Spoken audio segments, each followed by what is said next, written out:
Page 11 emaculweni esiXhosa mbedesho winyecawu sebeletso ya tsatsi la Mphurena inkonzo yosuku lwenkosi okhohlakele yakuguquke kukhohlakaleni kwakhe akwenzileyo enzo kufanelekileyo nokulungileyo yena yakulondoloza umphefumulo wakhe ngokuba izigqitho zami ndizazi isono sami sisebusweni bamfuthi fihla ubuso bakho ezonweni zami Yehova ucime zonke izikhohlakalo zami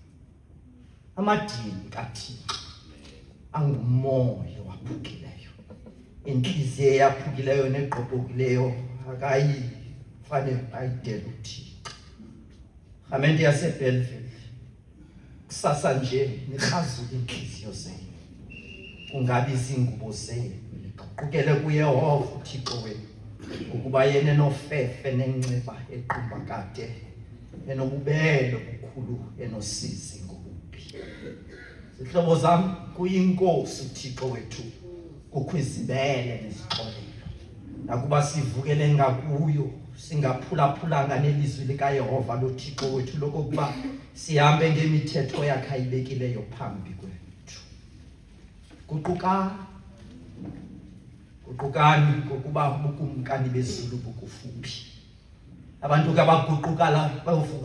bavakala besithi ndiyakusuka ndiye kuba ndithi kuye ndonile ngakulizulu nasebusweni bakho andisafanele ukubizwa ngokuba ngunyana wakho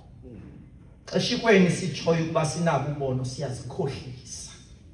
thiyona inyani singabikho kuthi kodwa xeshikweni sivuma izono zethu unyanisekile yena uThixo ulungile kanjalo ukuze sixolele izono zethu asihlambululuke konke okungalungile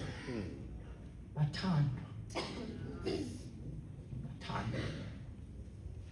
izibhalo ezingcwele siyala kwindawo ngendawo kuba masivume izono zethu ezininzi nokukhohlakala kwethu nokuba ngesingahananisi sizifihle ebusweni boThixo namandla onke bobawo wethu wasezulwini koko sibe nako ukuzixela ngenhliziyo elulamileyo inhliziyo ethobekileyo inhliziyo elilayo nevayo ukuze sizuze ukuxolelwa kwazo ngabo ububele bakhe nentaho lakhe lingenambaniso ngako ke yaniyala ngithandaza mina nonke likhoyo apha kuba manje ndipheleke ngenhliziyo engcinileyo ngelizwi elilulamileyo siyesihlalweni sofefe lwasezulwini elona lowo sithi cwaka sihlale phansi sithi fu ukhangele inhliziyo yakho ukhangele inhliziyo yakho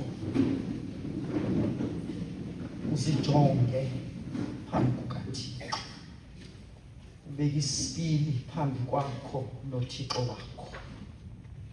ukhangele inhliziyo yakho ngoba ezinye izinto sizenza ngokungaqondi ezinye izinto sizenza siqonde sibe nethemba lokuba akukho umuntu sibonayo kodwa uThixo obonayo alona umzuzu ndicela sizondlane phambi kwakhe lona lo sithe cwaka ukhangele